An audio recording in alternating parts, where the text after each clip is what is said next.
Exercise 14 start.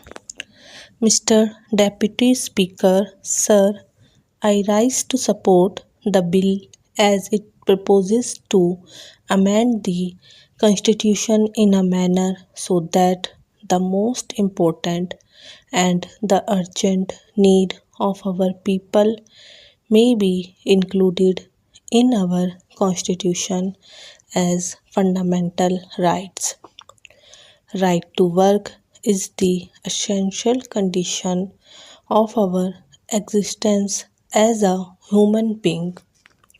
You know, sir, through work, man distinguishes himself from beast and develops his capability to be the master of his fate, control the nature, and build up the civilization. This power to work helps him to control the nature and to use it in his interest. He produces his breed and thus continues his existence. Without work, how can a man earn his livelihood? So it is absolutely related to the question of his existence. But today, this existence of man is challenged in our country. The unending queue of unemployed people is increasing day by day. There is no security of his existence as he has no means of production at his disposal. In a developing country like ours, the unemployment problem is the most burning problem. We have no opportunity to work and no right to work.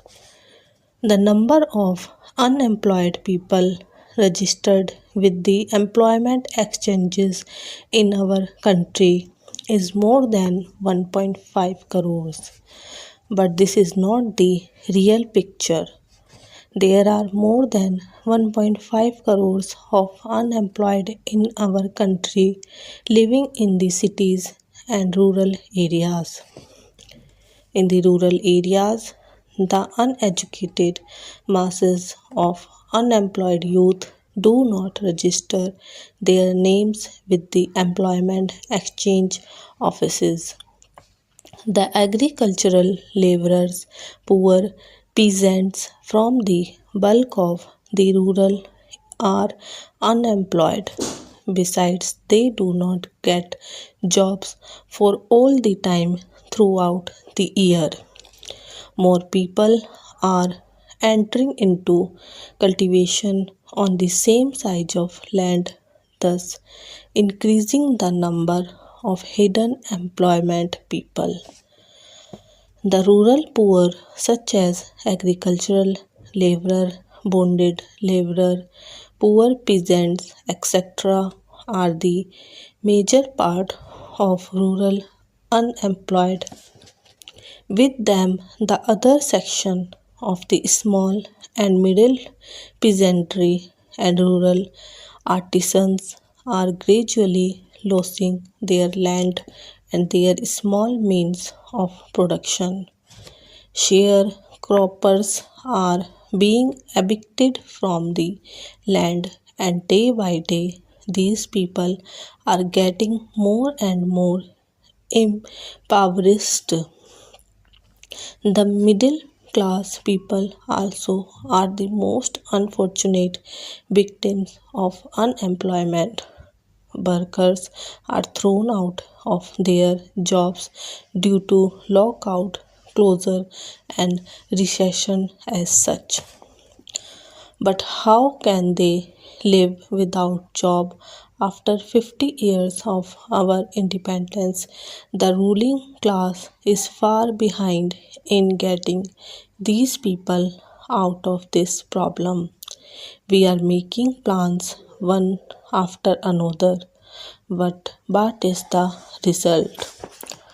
After the first 5-year plan, the number of the registered unemployed people stood at 20 lakhs. After the second 5-year plan, it rose to 35 lakhs. After the third 5-year plan, it crossed the line of 53 lakhs. After the fifth plan, it is more than 80 lakhs and now it is 1.5 crores. This is the reality in spite of the ruling party's about tall talks of socialistic pattern, democratic socialism, ultimately socialism and new economic program. The ruling party have been crying from the house tops about the so-called socialism in our country.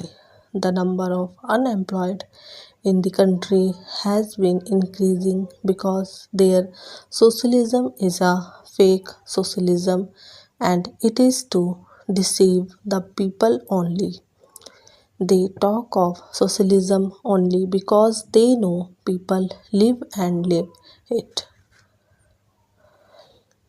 People believe that without socialism, unemployment problem cannot be solved. But what is socialism? It is only the scientific socialism which is the real socialism and which abolishes exploitation of man by man, which abolishes private property system in the economy, which takes the means of production in the hands of the state and which guarantees the right to work. But in our socialism, the rich becomes richer and poor becomes poorer. This is really capitalism under the guise of socialism. This is fake socialism and this is only to deceive the people. Can we claim of building socialism without making the right to work as a fundamental right? We cannot. In all the socialistic countries, this right to work is guaranteed by the Constitution as a fundamental right. I would like to quote the relevant articles from the Constitution of a few socialist countries. Article 40 of the USSR Constitution says that the citizens of the USSR have the right to work, that is, to guaranteed employment and pay in accordance with the quantity and quality of their work and not below the state established minimum, including the right to choose their trade or profession. Article 48 of the Constitution of China says citizens have the right to work.